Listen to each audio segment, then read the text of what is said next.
Ay naku, bigla pang umulan. Buti na lang, pauwi na ako. Oh, may tumatawag ah. Hello? Hello po? Sino po ito? Ay po kuya, ako po yung tindera na pinagpaludan nyo kanina.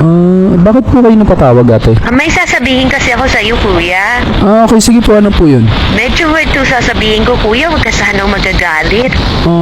Sige po, ano po ba sasabihin ninyo? Humingi kasi ako ng sign na kung sinong huling lalaki ang hahawak sa kamay ko bago umulan, yun ang magiging jowa ko. Ha?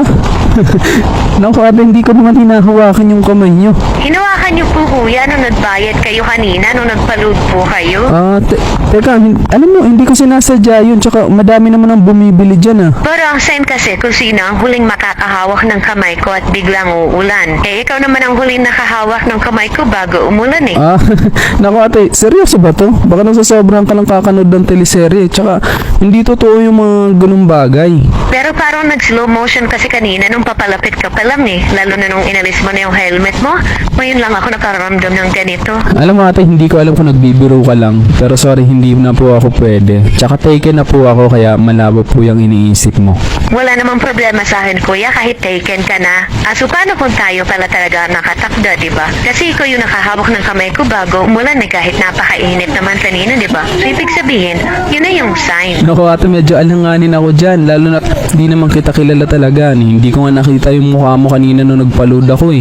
Kaya sa iba na lang po, pasensya na po talaga. Eh dito ka naman ata palagi dumadaan eh, kaya pwede mo na ako makita. Baka magbago ang isip mo pag makita mo ako. Alam mo kasi matagal na akong single, mga 2 years na. Kaya nanunungkot na talaga ako. 2 years? Medyo matagal-tagal na nga po ah. Bakit po ba kayo naghiwalay? Nagsawa na kasi sa akin, ginamit lang ako ng ginamit. Binigay ko naman lahat, pati motor, mga pyesa, lahat ng kailangang i-upgrade sa motor niya, binigay ko. Kada nag-rides, pinapayagan ko, binibigyan ko ng panggasolina. Lahat ng gusto niya, binigay ko. Pero ayun, iniwan pa rin ako. Nakakalungkot naman pala. Ibig sabihin, user pala yung ex mo ate. Oo nga eh. Anyway, wag mo na akong tawaging ate. Annalyn na lang. Okay, sige. Annalyn pala yung pangalan mo. Pag may time ka, daan ka naman dito para mas magkakilala pa tayo. Pwede naman. Ayan, at pag kailangan mo ng load, magsabi ka lang, ililibre kita ng load. Tsaka pag nagugutom ka, daan ka lang dito sa tindahan ko anytime.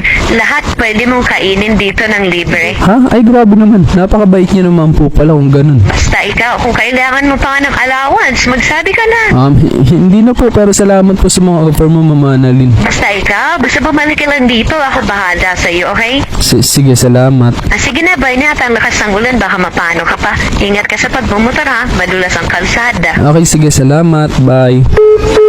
Grabe naman niya, parang napaka-desperada ata niya para magkasyota. Pero mukhang okay yung offer niya. Libre lube, pati pang gas, at pwede ko pa daw kainin kahit anong paninda niya.